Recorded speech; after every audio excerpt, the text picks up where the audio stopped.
I don't know how that moment could be topped, honestly. It was almost an out-of-body experience.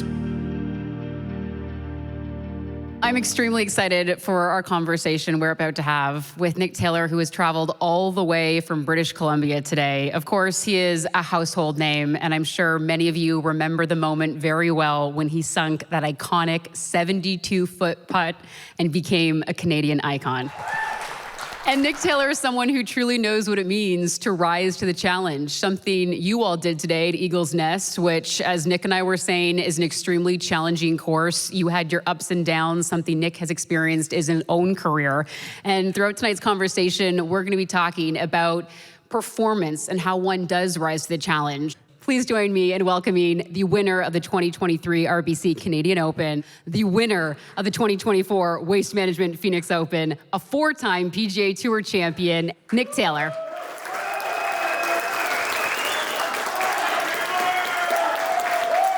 A standing ovation. I would expect nothing less. Wow. Look at this. I'm very proud to be here. Audi's such an incredible partnership, and I know everyone's had a great day, but tonight I'm looking forward to a great night. Let's have some fun. The audience is clearly thrilled you're here. A standing ovation. I like the energy we've started off with tonight. What do you think sets the Audi Quattro Cup apart from other amateur tournaments when you think of what everyone in this room was able to do today and rise to those challenges?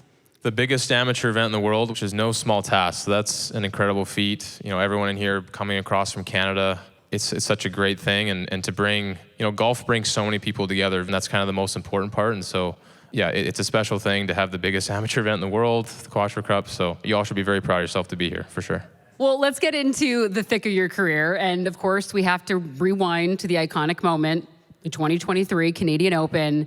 You're in a playoff on home soil. You're trying to become the first Canadian man to win his National Open in 69 years. You sink the 72-foot putt in dramatic fashion. Nick, I was on the 18th hole. I was watching it. I remember the energy, the excitement, the roar. But take us into your perspective. What's going through your head in that moment? You're lining up over the putt. How did you rise to the challenge?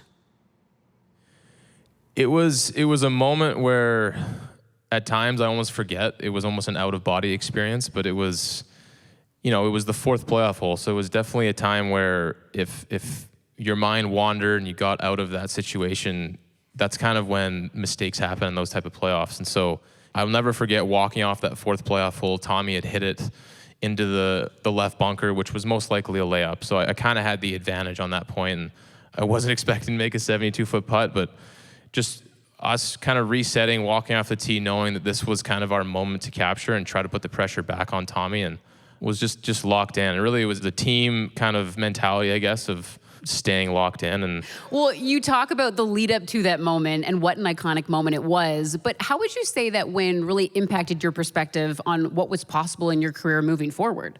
Yeah, that obviously was a highlight moment of my career. There's no doubt. I don't know how that moment could be topped, honestly. You talk to any of the Canadian players before that year is, when are we going to break the curse? When are we going to stop that? And so there's that added pressure, not only for ourselves that we want to win, but Canadian media wanted it, Golf Canada wanted it, and we all wanted just as much as they did. And again, to be able to pull through was remarkable. Well, you talk about performing under the pressure, and of course, winning the national championship on home soil definitely raises the bar on your golf career.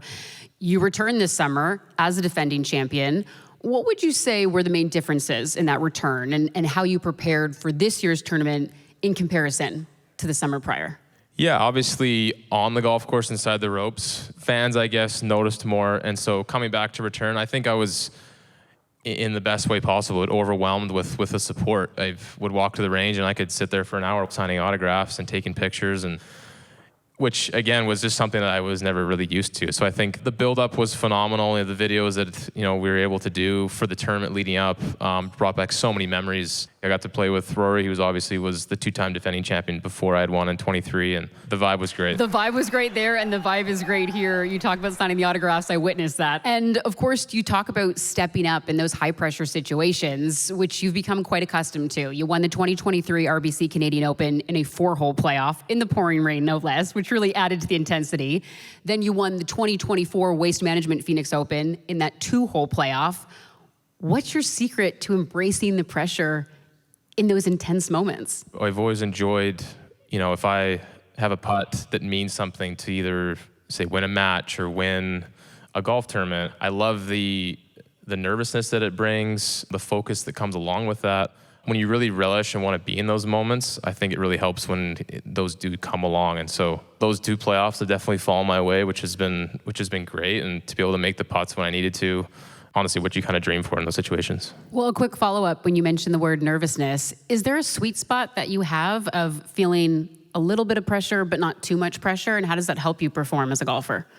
Yeah, I think there's definitely the sweet spot. Being nervous is a good thing. It obviously means that you care. There's going to be moments where your heart's beating out of your chest. There's, your hands are sweaty or whatever. But it's if you embrace that and know that's what comes along with the moments that you really want to be in. That's the whole part of it.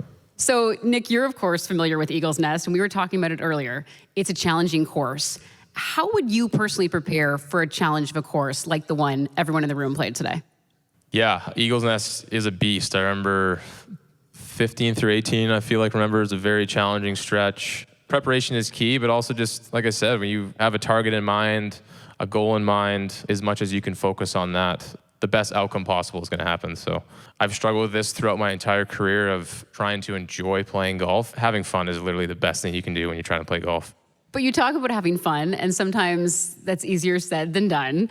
Of course, golf is a really unique sport in that it's a balance of both the mental and the physical side of the game. And you've been playing golf since you were a kid, since you turned professional in 2010. You've had numerous highs, but lows, and you learned from those. After this many years of playing professional golf, how would you say your perspective has changed toward those elite level competitions and how you embrace those moments? I think you learn a lot from your failures, your shortcomings where things don't go particularly your way, but you learn from them, learn from those situations, and then the next time that moment comes around, you're prepared for it and you're ready for the moment. All right, well, because this is a room of golfers, I want to take it to like a really base level here. Give us a practical tip. What's going through your mind under these high stakes, high pressure moments? What's the internal thought process? Is there a swing thought? Is there a breathing tip? What are you personally doing to try and clear the mind? I've been able to, in those moments, really only think about what I want to happen or what I envision, I plan to happen, in a sense. I remember at the Kane Open when I had the first playoff hole to extend the playoff when Tommy made, 20 foot or so. And people have asked me, and I had maybe 6 feet, and I was like, the only thing I could see was that putt going in. For whatever reason, in those moments of high intensity, I'm able to think about all I want to think about. All right, well, of course, again, this is a room of golfers, so we want to get your professional advice. What would you say to everyone, based on your experience playing this course and also playing at the Quattro Cup, a tournament of this caliber? What advice would you give to everyone in the room, maybe going into next year or another year down the road? It's simple, but it's enjoy yourself. Golf is a very difficult and frustrating sport. And that's even something I've learned this year with sometimes not playing my best, is if I'm out there trying to enjoy the challenge, trying to enjoy the golf course and just have as much fun as I possibly can, that's going to bring out your best results. What are you most looking forward to as you look towards the future? Yeah, this was my 10th year on the PGA Tour, which is hard to imagine, honestly, when I first started out. Yeah, looking forward to winning more golf tournaments, to competing at the highest level. And, Mike Weir is still standing alone as the only major champion with a green jacket. So hopefully I can join him on that podium, I guess. Well, on that note, I'm going to say thank you so much for all the insight, the professional, valuable tips you shared, and telling us a little bit about your career. I love the whistles. Can we have one more round of applause for Nick Taylor? Thank you. Thank you.